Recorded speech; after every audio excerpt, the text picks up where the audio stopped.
Bienvenidos y bienvenidas a todos. Mi nombre es Rubén Crespo Cano y junto con Ana Tauste hemos realizado este trabajo. Realmente es un trabajo en curso, ¿vale? A día de hoy solo tenemos un piloto y vengo a hablaros de...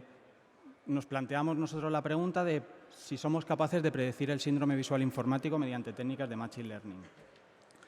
Bien, voy a empezar con un spoiler que están tan de moda hoy en día y si os habéis dado cuenta, el título de la charla está en forma de cuestión y vamos a dar ya la respuesta. La respuesta es que no lo sabemos todavía si somos capaces de predecir el síndrome visual informático o no. Bien, como es obvio, la charla no acaba aquí, así que la idea es contaros desde que empezamos el trabajo, qué ha sido lo que nos ha motivado a realizar este trabajo y cuáles son los distintos pasos que estamos siguiendo para intentar dar respuesta a esta pregunta. Bien, todo comenzó con este paper, el cual un día estaba yo perdiendo el tiempo en Twitter, como siempre, y me llegó este paper de la revista Scientific Report de Nature, en el cual, tras descargarlo, básicamente, haciendo una lectura rápida, los autores habían sido capaces de generar un clasificador mediante una técnica clásica de Machine Learning, como es el algoritmo Random Forest, mediante el cual eran capaces de poder predecir si una persona, en base a un análisis de sangre, iba a poder o era probable que pudiera padecer la enfermedad del Alzheimer en el futuro. Básicamente era un clasificador muy sencillo que buscaba un indicador prematuro de la enfermedad del Alzheimer en sangre. Bien, comentando este paper con Ana, ya que yo poseía ciertos conocimientos sobre ingeniería y ella había estado trabajando, ella es doctora en Ciencias de la Salud, ella había estado trabajando sobre el programa del síndrome visual informático y poseía una base de datos, dijimos, oye, ¿por qué no intentamos nosotros ver si somos capaces de generar un clasificador? Así que nos pusimos manos a la obra. Bien, para que todos entendamos un poco el problema, hay que definir qué es esto del síndrome visual informático y qué es esto del Machine Learning, porque seguramente la gran mayoría conoceréis qué es, pero para las personas que todavía no conozcan qué es, vamos a definirlo de forma muy sencilla. Bien, por un lado hay que definir primero qué es un síndrome, y leo textualmente, un síndrome es un cuadro clínico o conjunto sintomático que presenta alguna enfermedad con cierto significado y que por sus propias características posee cierta identidad. Básicamente es un grupo significativo de síntomas y signos que concurren en tiempo y forma. Bien, entonces, ¿qué es esto del síndrome visual informático? Básicamente es un conjunto de síntomas oculares, visuales y musculoesqueléticos que se asocian al uso de dispositivos electrónicos, sobre todo al uso de pantallas de visualización de datos, vamos, el monitor del ordenador. ¿Podéis levantar la mano aquí cuántos trabajáis prácticamente todo el día de cara a un ordenador? Bien, la gran mayoría. ¿Cuáles son los síntomas más comunes del síndrome visual informático? Tenemos la fatiga ocular, el picor de ojos, la sequedad ocular, visión borrosa, visión doble, dolor de cabeza, etcétera.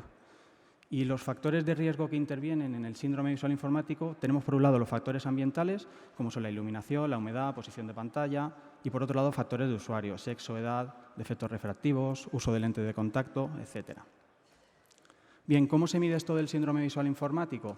En este estudio estamos haciendo uso de un cuestionario validado, el cual fue publicado en el 2015 en la revista Journal of Clinical Epidemiology, el cual, como digo, es un cuestionario validado, cuyo nombre es el CVSQ, y en el que se realizan preguntas sobre 16 síntomas, como son visión borrosa, dolor de cabeza, sequedad ocular, etc. Se pregunta tanto por su frecuencia e intensidad y mediante esa formulita sencilla, ese sumatorio, si el resultado es mayor o igual a 6, quiere decir que se padece el síndrome visual informático.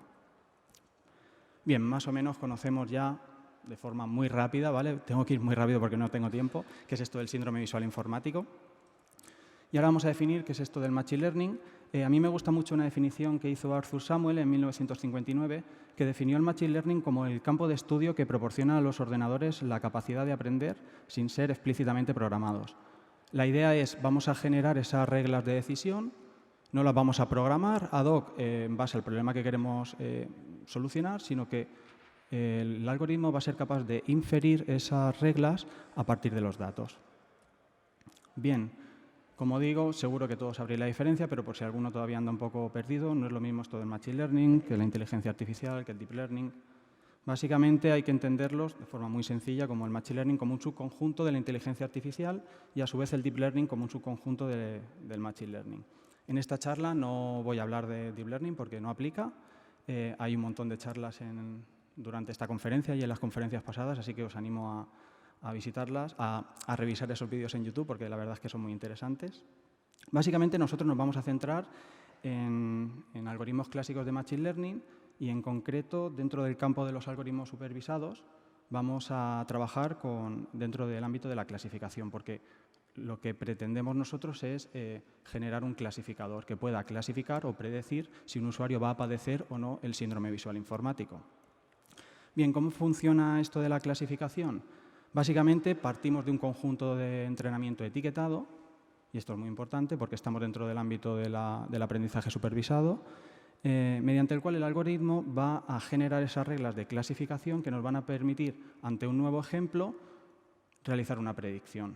Un ejemplo sencillo sería, si queremos generar un clasificador que me clasifique un email si es spam o no, pues tendríamos que partir de un conjunto de entrenamiento etiquetado en el cual tendríamos una serie de emails con todas sus características y mediante estos algoritmos intentaríamos generar unas reglas de clasificación que ante un nuevo email, que no sabemos a priori si es spam o no, pues realizar una predicción para intentar saber si es spam o no. Básicamente eso es lo que vamos a hacer nosotros, pero con el síndrome visual informático. ¿Qué clasificadores vamos a utilizar o estamos utilizando? Existen multitud y básicamente nosotros estamos haciendo uso a día de hoy del algoritmo Random Forest y Support Vector Machine. Y el porqué es muy sencillo. El Random Forest ya hemos visto que es el que se utilizaba en el paper de Nature, que hemos visto al inicio. Y la idea es, todavía esto es un trabajo piloto, no hemos hecho una búsqueda en la bibliografía extensa, ni una búsqueda sistemática, ni hemos hecho un estado del arte completo, pero sí que hemos visto que para problemas similares, con base de datos pequeñas, que es en el caso en el que estamos nosotros, estos algoritmos suelen funcionar relativamente bien. Entonces, por eso es la idea de abordar el problema a través de estos algoritmos. Pero como ya digo, es un trabajo en curso y seguiremos buscando alternativas. Por un lado tenemos los algoritmos de Random Forest, ¿vale? Que para los que no los conozcan, básicamente, como su nombre indica, es un bosque formado por árboles. En concreto son árboles de decisión y cada árbol va a realizar una clasificación. En nuestro caso va a predecir si el usuario padece o no el síndrome visual informático. La idea es tener multitud de árboles porque un árbol puede estar muy sesgado y mediante este algoritmo lo que conseguimos es reducir la varianza, conseguir evitar el sobreajuste, que es muy peligroso con este tipo de algoritmos, que esté sobreajustado a nuestro conjunto de entrenamiento, y mediante una técnica de voto mayoritario pues quedarnos con la categoría que a priori es la que más probabilidad tiene de ser la correcta. Por otro lado, también queremos hacer uso del algoritmo de Support Vector Machine, cuya aproximación es totalmente distinta. Básicamente la idea es representar los datos en un espacio dimensional y lo que subyace a este algoritmo es encontrar un hiperplano que sea capaz de dividirnos los datos. En nuestro caso es un clasificador binario y tenemos dos categorías y la idea es encontrar este hiperplano que me divida los conjuntos de datos. Bien, hay veces que los problemas no son linealmente separables y afortunadamente el algoritmo Support Vector Machine proporciona lo que se conoce como el kernel trick, posee diferentes kernels que nos permiten realizar una transformación de esos datos en ese espacio dimensional para que podamos intentar encontrar ese hiperplano o ese conjunto de hiperplanos que me dividan mis datos. Bien, obvio, igual que el algoritmo Random Forest, hay un aparataje matemático muy importante detrás que sustenta este algoritmo. No vamos a entrar aquí a hablar de él, pero recomiendo, hay un curso del MIT sobre inteligencia artificial gratuito y disponible en YouTube, en el cual se explica pizarra y tiza estos algoritmos y en concreto la lección sobre el algoritmo Support Vector Machine está explicada de forma muy sencilla, muy brillante. Bien, nosotros, ¿qué muestra tenemos? Tenemos un N total de 256 trabajadores de la función pública, fueron obtenidos en el Instituto Valenciano de la Salud y el Trabajo, cuya edad media son 49,1 años, con un rango de 26 a 67 años, y el cual el 58% padece el síndrome visual informático. Nuestra base de datos era muy amplia y a día de hoy cuenta con alrededor de 80 variables, como son el sexo, el uso de ordenador de forma categorizada, el uso de lentes de contacto, ojo seco, lágrimas artificiales, etcétera. Vamos, podéis imaginar la cantidad de datos todos relacionados son ese tipo de datos, ¿vale? Bien, como en cualquier problema de Machine Learning, necesitamos dividir el conjunto de datos en un conjunto de datos de entrenamiento y un conjunto de test. En concreto, nosotros hacemos una aproximación clásica 80-20 de forma aleatoria.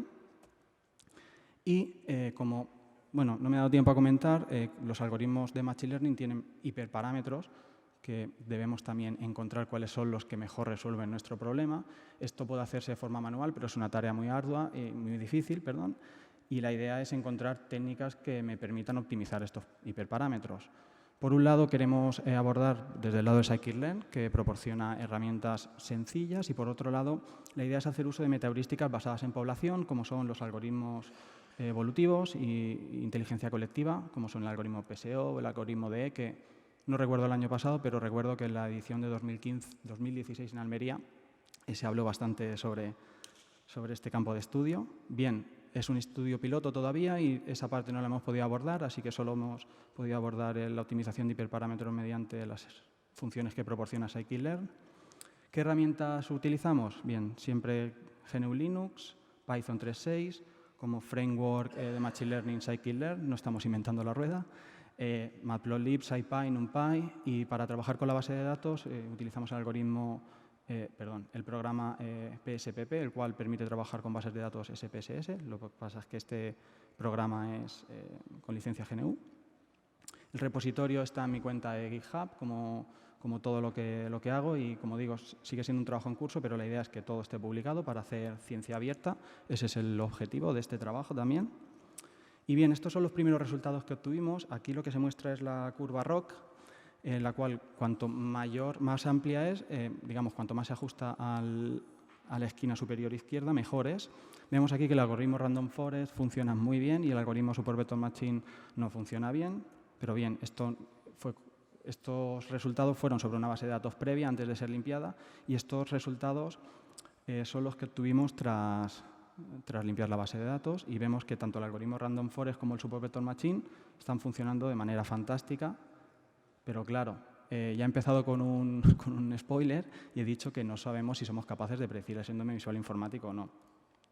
El problema aquí, en este ejemplo, era que sabíamos que estábamos haciendo trampas y parte de la base de datos contenía datos que, digamos, se utilizaban para realizar el cálculo en el cuestionario del síndrome visual informático. Por tanto, como queremos intentar encontrar si hay correlación entre síntomas y signos, tras eliminar esos datos obtuvimos que nuestros clasificadores a día de hoy no son capaces de clasificar.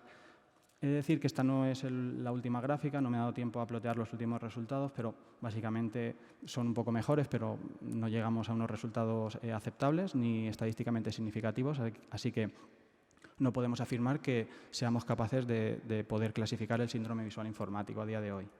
Bien, ¿cuál es nuestra hipótesis de en qué estamos fallando? Por un lado, la aproximación clásica de todos los problemas que hay cuando se hace uso de Machine Learning, como es insuficiente cantidad de datos. Esto es un problema en ciencia.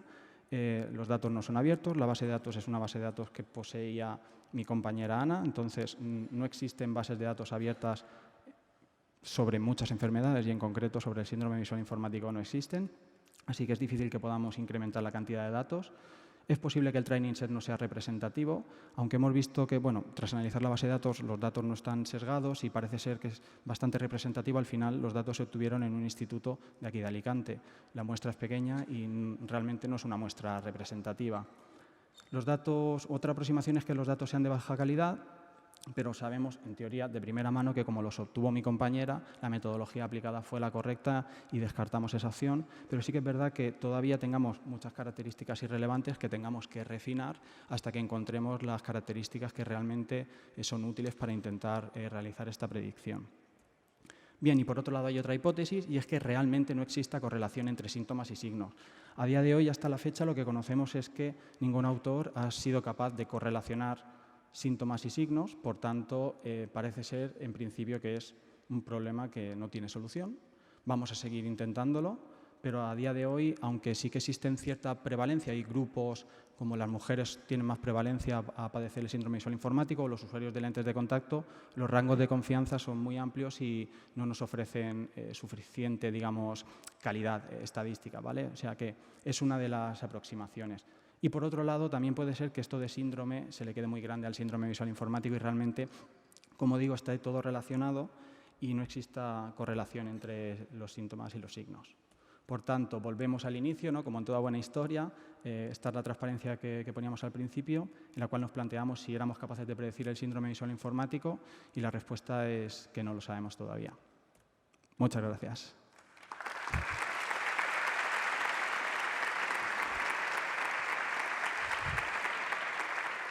Perdonad el tostón, pero es que solo habían 20 minutos. Esta charla estaba preparada para 40 minutos, así que si hay alguna pregunta que creo que no da tiempo, me podéis asaltar en el pasillo. Sí, las preguntas, bueno, muchas gracias Rubén por la charla. Si tenéis preguntas lo podéis encontrar fuera porque en 3 minutos empieza otra charla y no tenemos tiempo para las preguntas, ¿vale?